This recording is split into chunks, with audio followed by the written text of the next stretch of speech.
شیخ اذان ہو گئی اور اذان کا جواب بھی دے لیا۔ اذان کے بعد جب اذان ختم ہوتی ہے تو کیا ثابت ہے آپ صلی اللہ علیہ وسلم سے کیا پڑھنا چاہیے؟ مصنون دعائیں کون کون سی ہیں؟ اذان کے بعد متعدد دعائیں نبی مکرم صلی اللہ علیہ وآلہ وسلم سے ثابت ہیں، جن میں سے ایک تو درود شریف ہے۔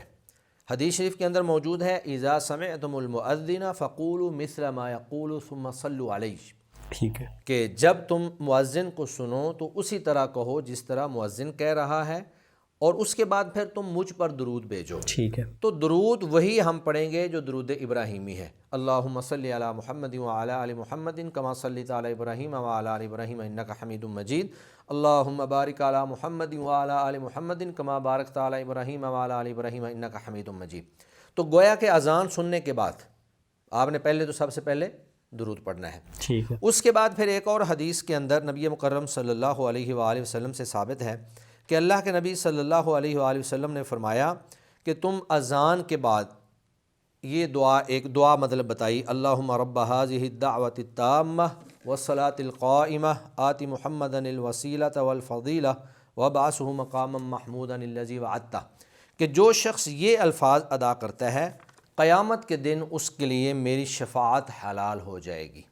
ٹھیک ہے، تو گویا کہ یہ دعا بھی ثابت ہو گئی، پہلے درود شریف پھر یہ دعا۔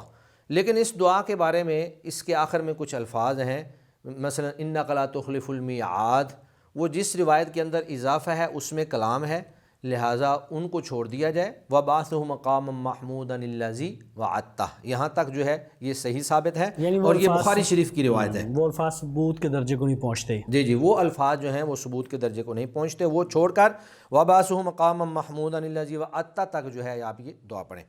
اسی طرح ایک اور دعا ہے کہ نبی مکرم صلی اللہ علیہ وآلہ وسلم نے فرمایا کہ جس شخص نے اذان سن کر یہ الفاظ پڑھے، اشہد ان لا الہ الا اللہ وحدہ لا شریک لہ واشہد ان محمدا عبدہ ورسولہ رضیت باللہ ربا وبالاسلام دینا وبمحمد رسولا، جس نے یہ الفاظ پڑھے اللہ تعالیٰ اس کے گناہ معاف فرما دیں گے۔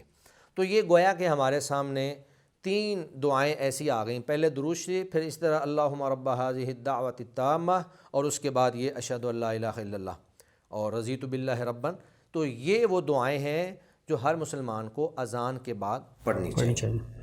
میں الحمدللہ میں خود بھی اس چیز کا علم بھی تھا اور میں پڑھتا بھی رہا، لیکن ایک دفعہ کنفیوز ہو گیا۔ میں ایک صاحب بڑے نیک آدمی تھے، تو ان کے ساتھ جب ہوتا تو جب اذان ختم ہوتی نا تو اونچی آواز میں کہتے لا الہ الا اللہ اللہم صلی علی محمد۔ میں کہتا پتہ نہیں یہ لا الہ الا اللہ کے الفاظ بھی ثابت ہیں، پتہ نہیں میری نظروں سے گزرے نہیں، میں نے علماء سے سنے نہیں۔